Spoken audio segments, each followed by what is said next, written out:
Namaha. Om Gam Ganapatiye Namaha. Om Gam Ganapatiye Namaha. Om Namah Shivaya. Om Brahma Mirastiparan Takare. Banushashi Bamisita. Buddhisha Gurusha Shukra. Shani Rahu Keteva. Sarvigraha Shantikara Bhavantu. Om Gurave Namaha. Om Namah Shivaya. Well, greetings and welcome to another episode of Cosmic Kev 100. This is your weekly astro video zine where we take the signs of the zodiac, the 27 lunar mansions, the houses of the zodiac known as Babas, and the planets, sometimes referred to as grahas, and try to make sense of it according to your rising sign, your moon sign, or if you don't know those two, you can just use your sun sign. And mostly this is tropical Western astrology, but I do inject Vedic sidereal astrology because that's what we actually see in the sky. And so this is for beginning Friday, the 26th of April, 2024, leading on over into through the 3rd of May. So this Friday, Moon is in the constellation of Scorpio, and it's in a lunar mansion known as Anuradha. Anuradha is ruled by Saturn. Anuradha's symbol is the lotus. A lotus blooms in the mud. So as it's dying, it lets out its seeds. And so once the rainy season comes, it comes back up again. Anuradha sometimes can have something to do with travel. It's about friendship. It's ruled by its ruling deities known as Mitri. It's considered to be a guise of friendship, making friends, making connections. A lot of times people that are influenced by Anuradha are people that have two different cities that they work in. You know, somebody might live in Kansas City, but they also work in St. Louis. You know, that's a very Anuradha thing to do. Now, Radha was a woman that went to hear Krishna play flute at night, and so she, evidently she was married, but I don't really think it was necessarily an affair. I think it was a spiritual hunger. And so sometimes, we go other places when we have a spiritual hunger. Now, the Saturn-ruled nakshatras are considered pretty good, although Scorpio is a debilitated moon in either Western or Vedic astrology. But in Vedic astrology, there's transformation. The reason why moon's debilitated in Scorpio is because it's exalted in Taurus, and Taurus is about satisfaction. When your emotions are satisfied, you don't go looking for other stuff. And in Scorpio, we get kind of focused on what we're dissatisfied with. It's not necessarily a bad thing, Dissatisfaction probably led to the invention of the bicycle. And that's a really good form of technology. Not that all technology is good, but that's one that hasn't led to a lot of pollution or social problems. So what I see in Anuradha, for this weekend is a lot of people use it to go traveling. Later on today, it'll go into Jyeshta, probably by the evening, which is the oldest sibling, particularly oldest sister. That's a Mercury-ruled nakshatra. And it's even more so, probably, it's all within the constellation of Scorpio. It's even more so about dissatisfaction. So Lakshmi's older sister, evidently made a lot of sacrifices to make Lakshmi the great goddess that she is heralded to be, according to this Vedic lore. And this particular nakshatra deals with seniority, and so most of Saturday we'll be dealing with Jyeshta till the evening. Then I'll go into Mula Nakshatra, which is getting to the root of things. So most of Sunday will be about that, that deep stuff. And we're going to go to a place where, let's seek what's spiritually valuable, And so the rest of the week will be kind of releasing a lot of material BS and looking at what's really spiritual. So in Western astrology, we say we've got a Sagittarius moon today, and we'll have a Sagittarius moon tomorrow. And, Sagittarius, the philosophy is that work should be like play. There's a longing for learning, there's a longing for wisdom, there's a longing to travel and to make connections. And Jupiter and Moon are friends, so in the Western tropical version of this moon isn't quite as possibly distressing, although, every single challenge offers an opportunity. And I personally don't see the planets necessarily pointing to your destiny as much as it points to opportunities or situations that are possible. But the creator of all the heavens is available to help you, and in the person of Yeshua as human form, in the person of Adonai as our benevolent Father, in the person of the Ruach, the Holy Spirit, the gift left with us until Yeshua is coming back again. Not everybody's in alignment with this, and I kind of understand that. We live in a really confusing world. And part of what the thing of confusion is that place of dissatisfaction can lead to confusion. It's when we have compassion for ourselves, accept the situation that it is and say, well, God, you have a purpose in this, and I need to trust you even though I'm uncomfortable right now. Then things start getting better. So I'm going to just leave it at that. Other news, well, regardless of whether you're a Western or Vedic astrologer, Mercury's direct now. And so that gives us a different feeling. Now, in Vedic sidereal astrology, on May 1st, Jupiter goes into the constellation of Taurus. And so out of Aries. And what I think is that we're going to see more work done to build bridges. And that's going to be something for this coming year. It's to build alliances that lead to peace versus leading to conflict. And so it's going to cause some work, and it's going to cause some patience.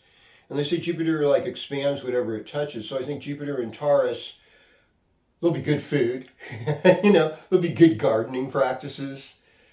There'll be a love of the environment and working with that. But I also have to, caution people that huge corporations have been using narratives of injustice to bring about their own agenda, which may not be completely true. And generally speaking, government does more to punish people than it does to reward people, from what I've observed. Not completely, but yeah, pretty much. And we're in a legal system where they have so much power now, it's really hard to get them to change. They used to serve us, but now they want it so we serve them. That's not right. Anyhow, I'm going to go sign by sign now, and beginning with Aries. So greetings, Aries. Welcome to your horoscope. So this is all tropical right now at this point in the tropical zodiac. So, today's Sagittarius moon, your Aries, this moon, good fortune, good time to connect with your father, good time to connect with your teachers, good time to doing travel. And, Sunday, Monday will be more like career emphasis type of days. As we get, by the time we're into Wednesday, you'll be making money, you might be hanging out with friends. There'll be some good things to explore. It's Beltain. There's May Day. It should be interesting. Greetings, Taurus. Welcome to your horoscope. Well, one of the things that happens this week is Venus is moving into Taurus. So let's see, when exactly does that happen? Well, it happens at 4:31 in the morning on Monday. And then, the next day, Mars goes into Aries. So away from the fish into the ram, and that's at 33 on Tuesday, which is a Mars day, by the way, the 30th. So there's a couple different things going on. I think that the natural masculine and the natural feminine are going to be a little bit more restored. I mean, it is springtime, it is Beltain, and so good timing on these things. And Taurus, I mean, your key phrase is I have, and you really focus on satisfaction. So, and now you got Jupiter moving into your first house. So this is going to be a year that's going to bring incredible growth in your life. Hopefully more satisfaction, hopefully more wealth, good health. But more than that, that you draw closer to Creator, that you draw closer to the essence, the source that's given us life, so that you can do something in alignment with your highest spiritual good. Greetings, Gemini. Welcome to your horoscope. Well, I mean, for Gemini, Taurus season is, it's 12th house stuff. So there's a little bit of loss. And we've had this Jupiter-Uranus conjunction. So things can kind of happen really quick, really suddenly.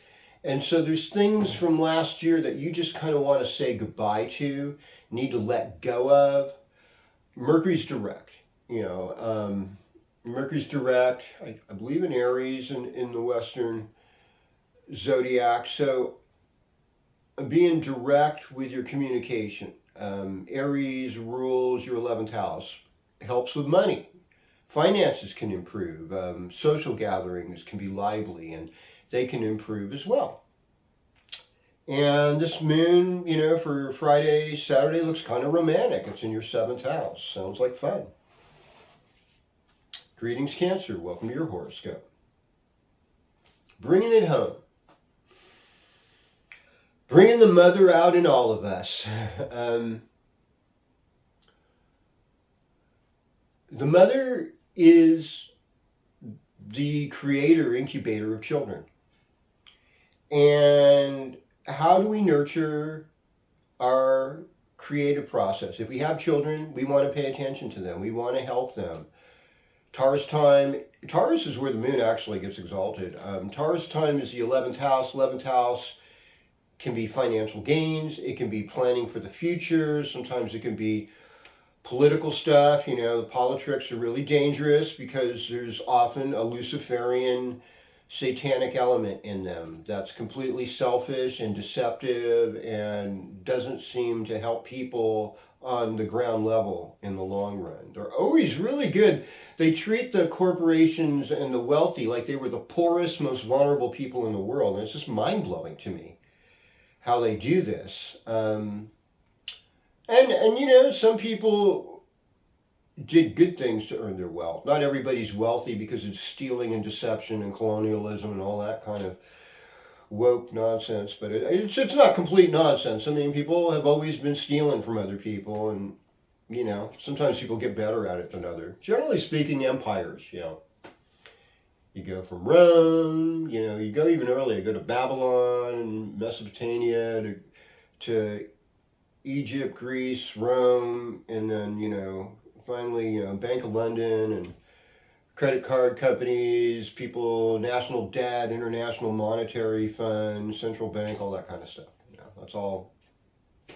There's a song by Steel Pulse, Babylon Makes the Rules. And I mean, there's a lot of truth to that. And I'm open to learning other truths. I'm not an authority on this kind of stuff. I am an authority on knowing something about general astrology knowledge here. So, I mean, what I'm seeing for you this week is kind of lay low, to be honest with you. You might be working hard, you might be feeling allergies, you might be feeling some kind of sickness you have to deal with. Sunday is like the better day, Saturday night even, but Sunday for romance, Monday is good for romance, and making some kind of headway in your life. I mean, not everything is within your own control, Cancer, and sometimes we have to get help from other people to get the success that we need.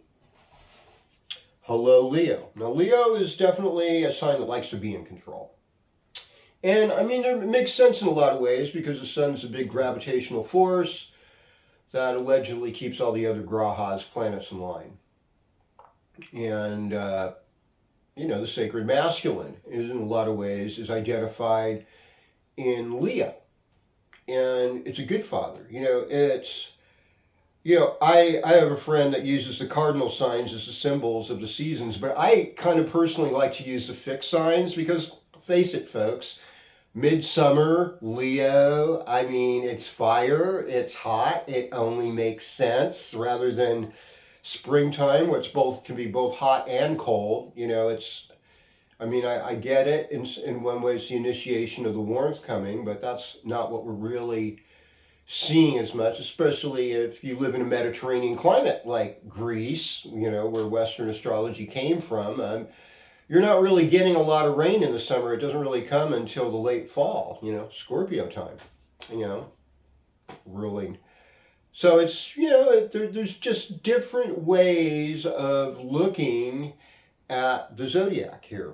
And for Leo, with the sun now in the 10th house, that's the midheaven. This is where you show career, talents, your responsibility to bring good karma to the world is seen here. So just doing your best work, saying, it's like asking, humbly asking, God, can I help other people?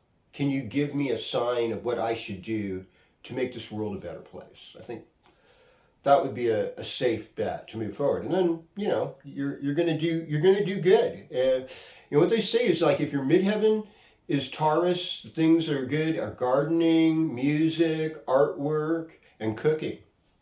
Sounds fun. I like it.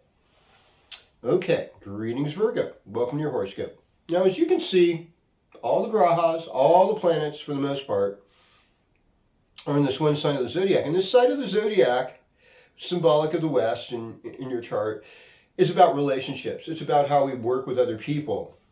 Now, Taurus is in the 9th house, which is a house of good fortune, good luck, symbolic of fathers, good teachers, foreign cultures, long-distance travel.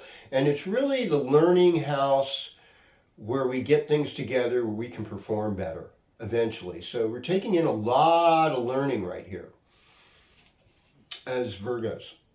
And we're reaping benefits if we have good relationships with our fathers as well from 4th house transit. Now, Mercury's direct. It's in the 8th house, so there's a lot of transformation going on. Mars is in the 8th house, so there's a little bit of impatience about what other people are doing. And I think the thing for Virgo is just guard yourself from blame.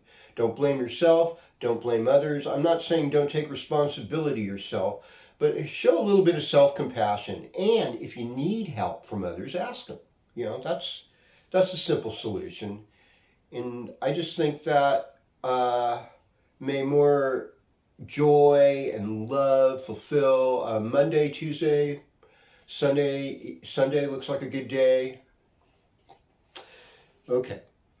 Greetings, Libra. Welcome to your horoscope. And then for you too. Everything's like relationship right now. Now, Mercury is, and Venus are there for this weekend, so that, implies some romance, some sweet talking. Mars is there and just kind of is going to move into there in that 7th house, so it helps you be more diplomatic. It also could be like open enemies, other people confronting you. No, I don't like the way you do this, And in fact, I saw a Libra get confronted last week because of that, And anyhow, we have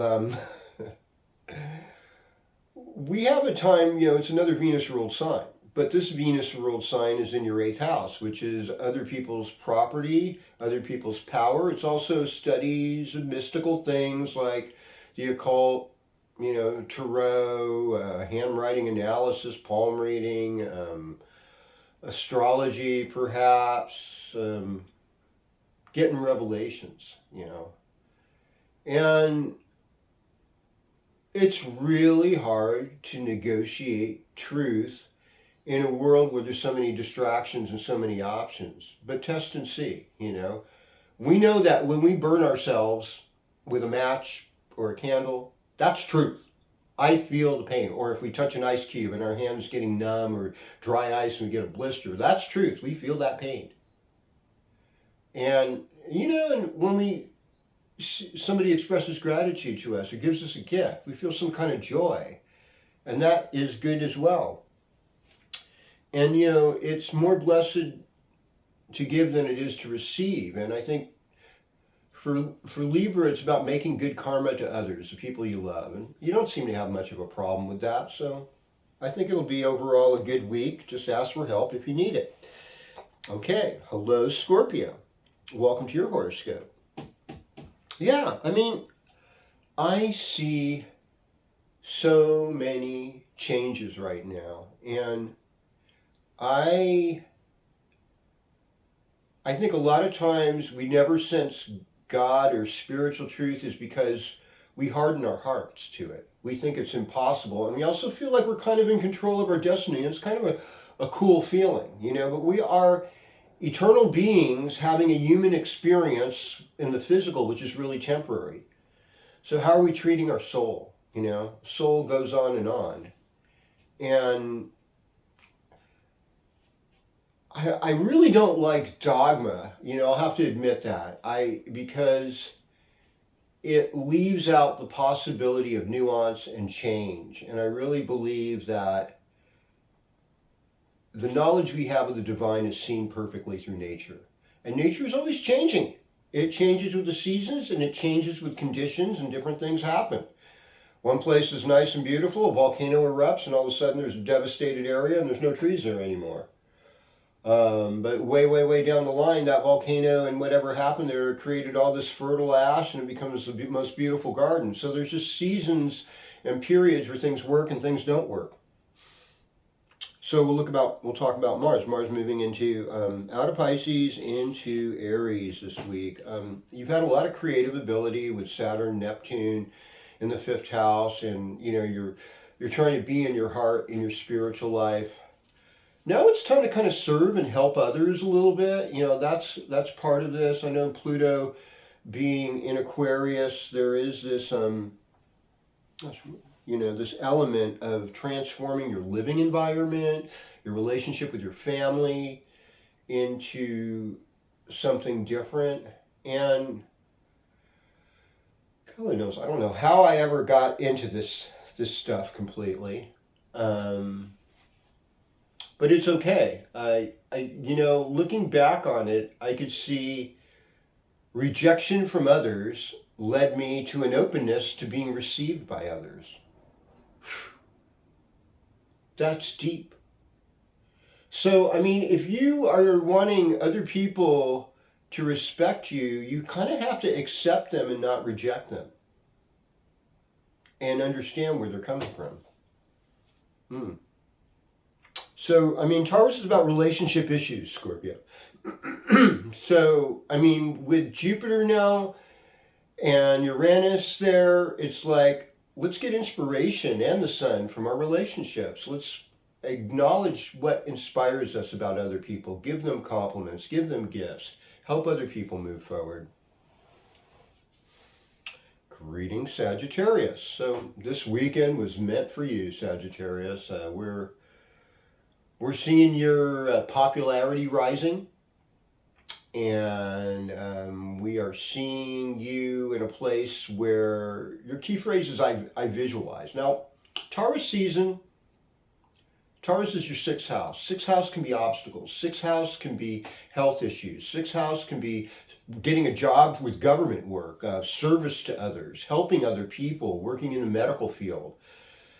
So things pertaining to helping others is the way to move forward this week, and will continue to be, for the rest of the month. So find that, challenge yourself.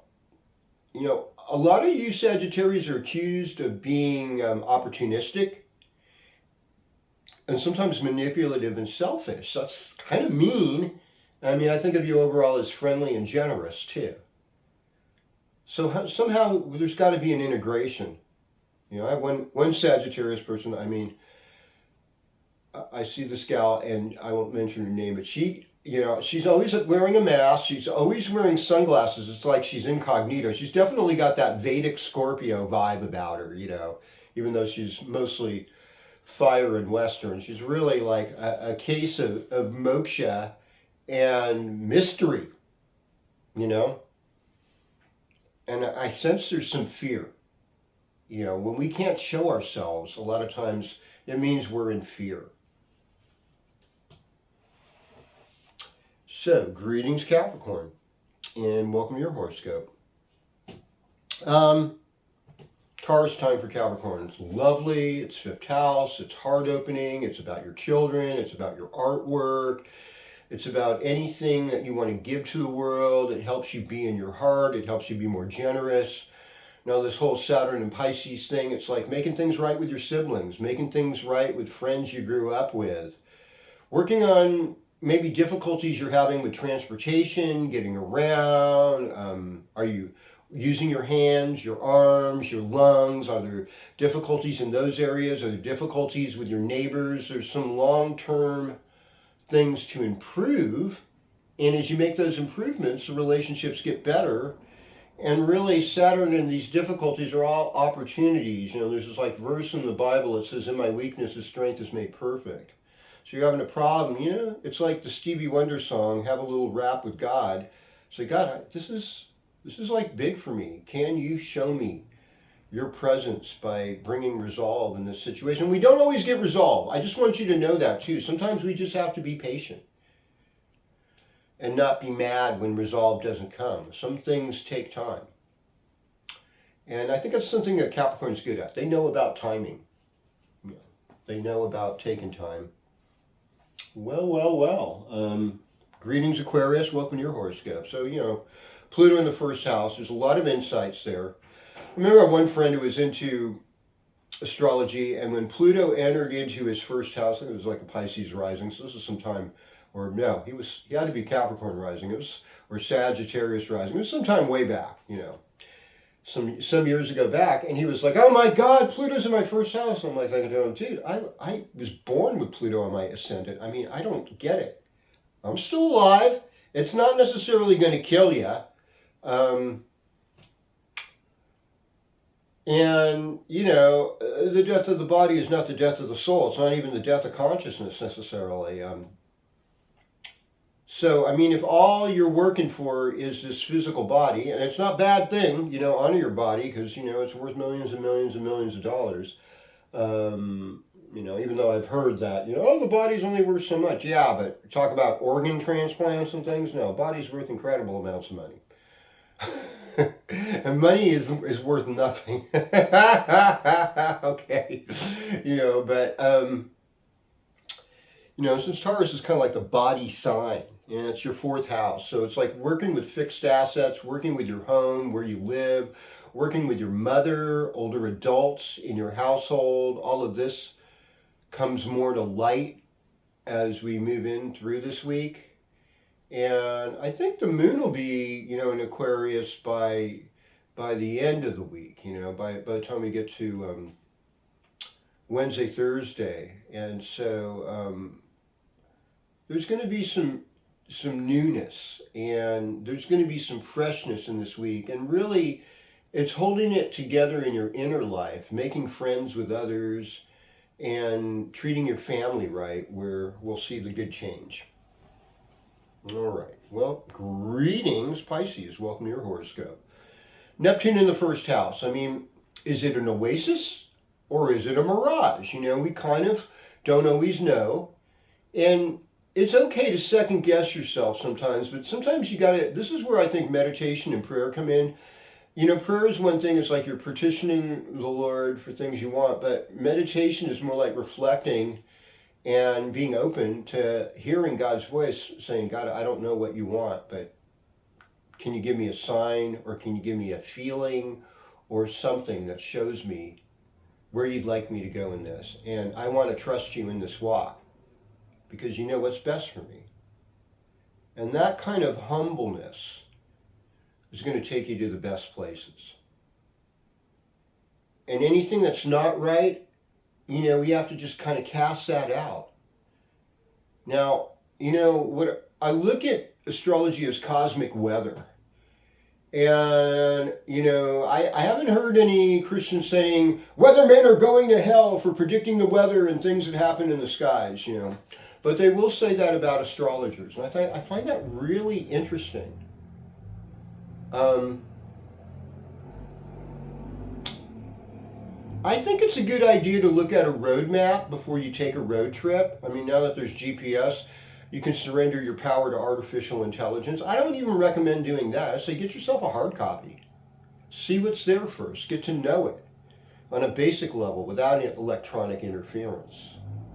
And your destiny will be good. I mean, Taurus rules your third house. Third house is travel. Third house is ruling with friends, working with your hands. Third house is your siblings, making relationships right with them. And since Jupiter is now in Taurus too, it's like we're expanding our relationship with our siblings, with our nature, with our neighbors, with nature itself, with what our creative expression gifts are, whether it's writing, journaling, whether it's being a songwriter, a painter, a musician, a poet. All these things come forward in a richer way as we move through this season. Thank you so much for watching and listening to Cosmic Kev 100, and it's such an honor to be here with you. I appreciate you. Don't be afraid to share this video. Please subscribe. I need more subscriptions. And all these comments lately. I love you people. I so appreciate you for being here. And if you're curious about astrology or whatever, you can always send me, a detailed message, a DM. And when I do readings for people, I use the tradition of Jyotish from India, which I guess is related to yoga.